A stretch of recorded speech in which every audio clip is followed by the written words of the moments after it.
साथियों नमस्कार। हमारे चैनल में आपका स्वागत है। मैं हूं रामचंद्र मौर्य। क्या भारतीय जनता पार्टी ने सुनिश्चित कर लिया है कि अब वह कोई भी चुनाव नहीं हारेगी? चाहे मेयर का चुनाव हो, चाहे स्थानीय स्तर का पालिका चुनाव हो, चाहे विधायकों का विधान परिषद या विधानसभा का चुनाव हो, लोकसभा का, राज्यसभा का कोई भी चुनाव, क्या भारतीय जनता पार्टी अब कभी नहीं हारेगी? क्या उसके हाथ में वह मंत्र आ गया है जिसका उसे इंतजार था?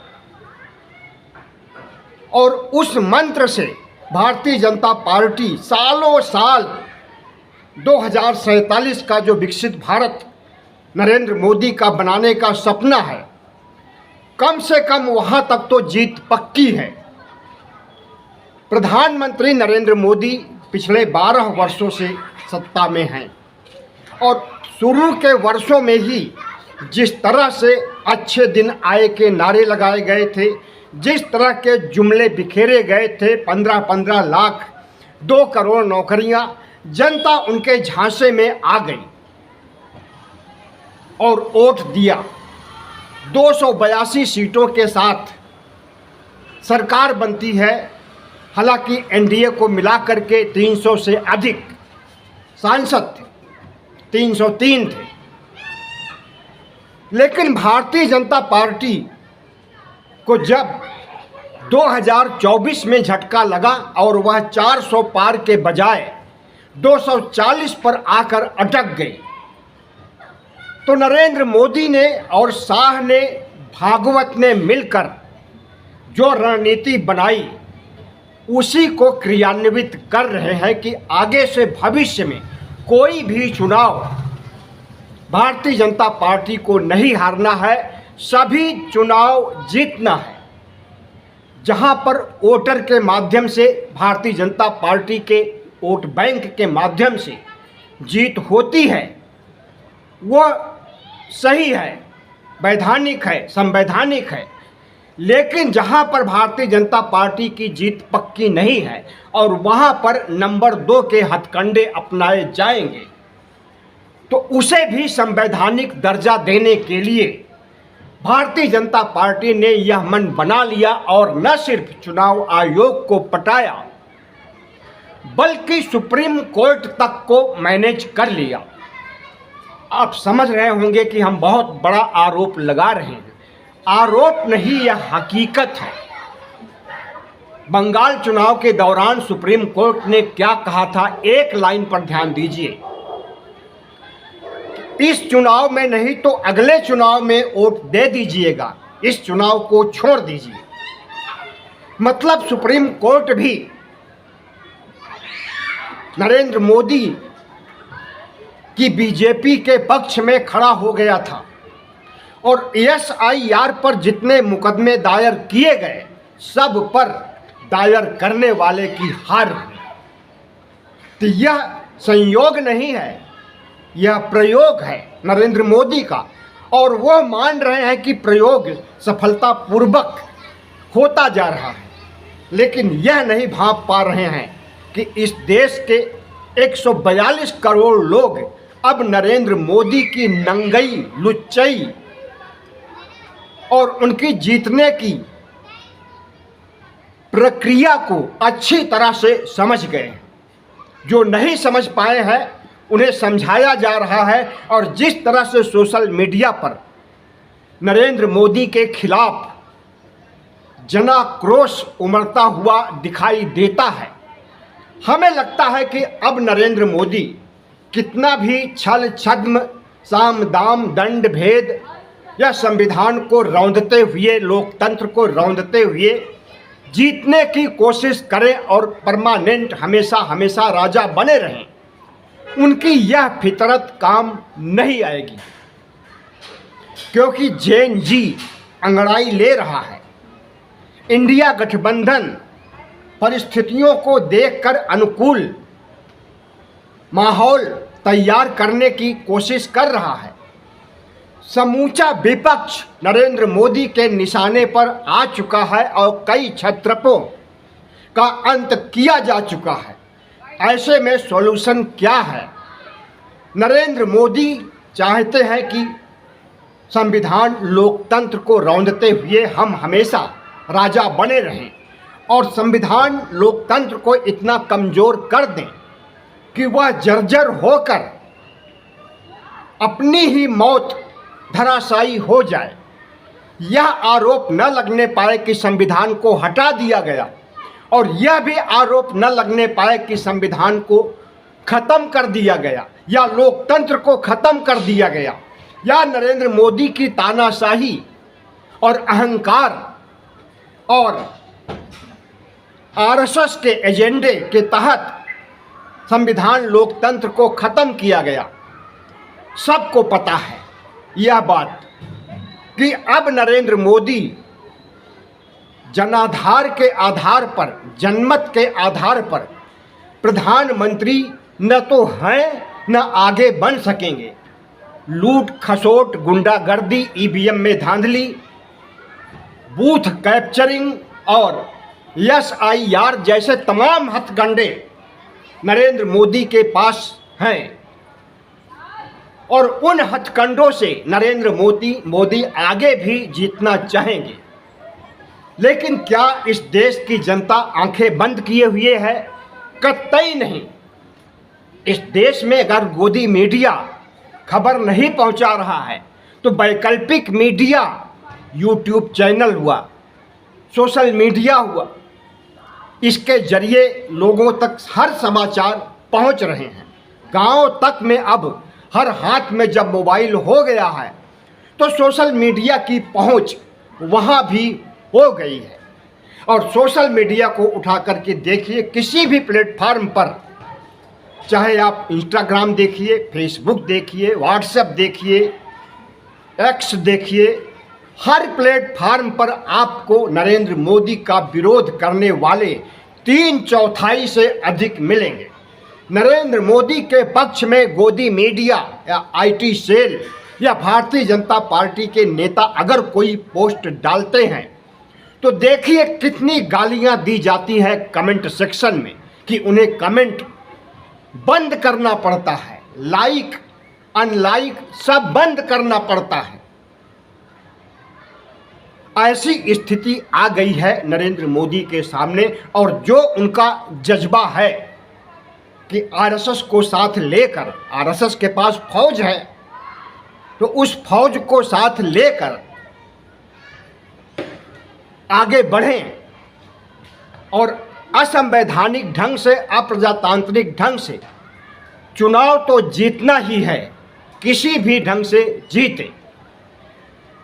तो प्रधानमंत्री नरेंद्र मोदी जो कुछ कर रहे हैं, कुछ नया नहीं कर रहे हैं। जो आरएसएस बहुत पहले चाहता था, आरएसएस तो इस काम को 2014 के बाद ही करवाना चाहता था क्योंकि उसे हिंदू राष्ट्र बनवाना था।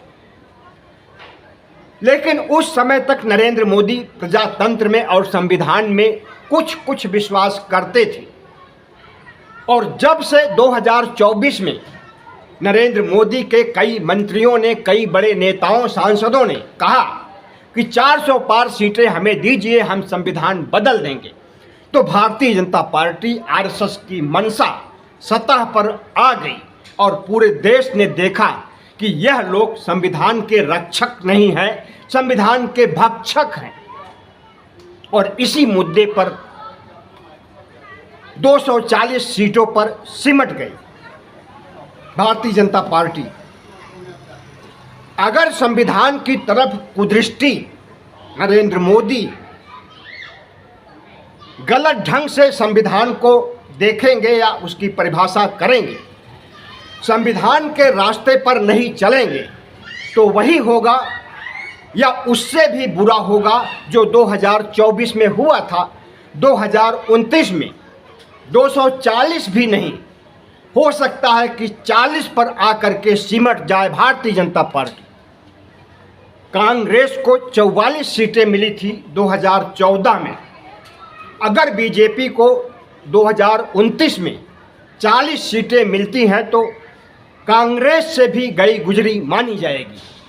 लेकिन नरेंद्र मोदी की इसकी परवाह नहीं है, क्योंकि उनके पास फोर्स है, सेना है, पुलिस है, चुनाव आयोग है, सुप्रीम कोर्ट है, पूरा तंत्र उनके साथ है। और विपक्ष के पास क्या है? कुछ नहीं है। लोकतंत्र है, संविधान है, जो कागजी है, कागजों पर रह गया है, अब उसका कोई वजूद नहीं बचा हुआ है। ऐसे में अगर विपक्ष के पास कुछ है तो इस देश की 142 करोड़ जनता है, इनके बीच, इनकी अदालत में उन्हें जाना होगा और चीख चीख करके नरेंद्र मोदी और आरएसएस के इरादे को बताना होगा इस देश की जनता को और इस देश के जेन-जी को, युवाओं को आगे बढ़ाना होगा, क्योंकि युवा शक्ति ही ऐसी शक्ति है जो तख्ता पलट या सत्ता परिवर्तन में बहुत बड़ा योगदान देती है। आपने देखा भी बांग्लादेश में, श्रीलंका में, नेपाल में क्या हुआ है। अब वही अगर भारत में हो जाए तो कोई ताजुब की बात नहीं है, क्योंकि भारत की सत्ता निरंकुश, अराजक, असंवैधानिक, अप्रजातांत्रिक रास्तों पर चलना शुरू कर दी है। अब सिर्फ साम दाम दंड भेद नहीं रह गया है, उससे कहीं आगे नरेंद्र मोदी का कारवां बढ़ चुका है। और जो कुछ अमित शाह ने कहा था मध्य प्रदेश में कि नरेंद्र मोदी को 40-50 सालों तक कोई नहीं हटा सकता, उसे ही चरितार्थ करते हुए नजर आ रहे हैं नरेंद्र मोदी। इसी तरह से जेपी नड्डा ने बिहार में कहा था अब विपक्षी पार्टियों की जरूरत नहीं है और विपक्ष का खात्मा भी कर दिया गया, खास करके क्षत्रपों को। क्षत्रपों का मतलब कि राज्य के बड़े नेताओं को। 28-29 राज्य जो भारत में हैं, तो 28-29 क्षत्रप हुए और उन क्षत्रपों में अधिकांश को, या यूं कहें कि 80% को अगर नरेंद्र मोदी ने नेस्तनाबूद कर दिया है तो अब फिर से वह चुनाव लड़ पाने की स्थिति में नहीं है। आरएसएस का एजेंडा है भारत को हिंदू राष्ट्र बनाना। आरएसएस का एजेंडा है संविधान का राज खत्म करके मनुस्मृति का राज स्थापित करना। आरएसएस का एजेंडा है भारत की साझा संस्कृति को ईसाई, बौद्ध, जैन, मुस्लिम, हिंदू की जो साझा संस्कृति है, एक साथ मिलजुल करके रह रहे हैं, जो सह अस्तित्व सदियों से विद्यमान है, उसे खत्म किया जाए, आरएसएस चाहता है। और सिर्फ हिंदुओं का राज हो, हिंदुओं का राजा हो, लोकतंत्र की जरूरत नहीं, संविधान की जरूरत नहीं, ऐसा भारत देखना चाहता है आरएसएस। और उस आरएसएस के खिलाफ अगर आप माने तो ओबीसी, एससी, एसटी के लगभग 80% लोग आरएसएस के खिलाफ हैं।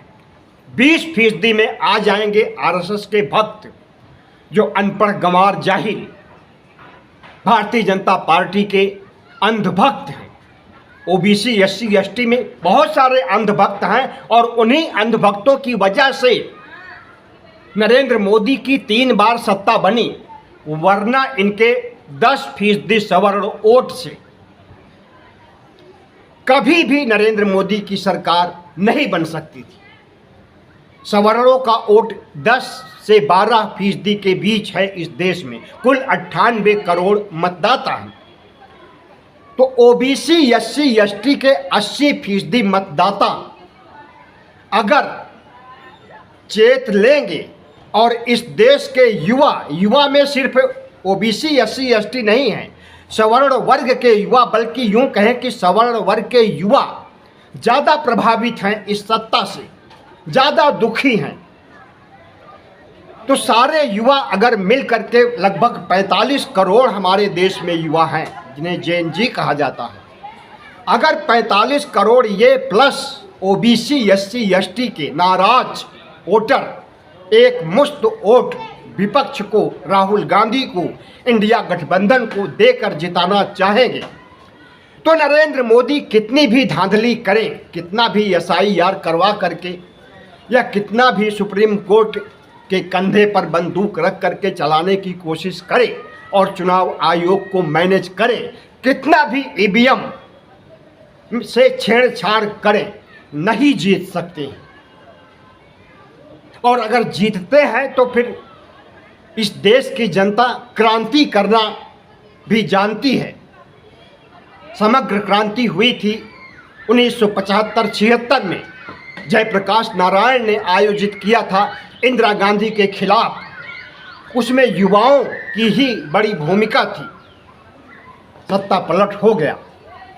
वही इतिहास फिर से दोहराया जाएगा अगर नरेंद्र मोदी अराजकता और तानाशाही रवैये से अहंकार का परिचय देंगे और RSS के इशारे पर इस देश, संविधान को, लोकतंत्र को बर्बाद और तबाह करने की कोशिश करेंगे तो इस देश के युवा और OBC SC ST Narendra Modi को बिल्कुल नहीं छोड़ेंगे, RSS को भी नहीं छोड़ेंगे।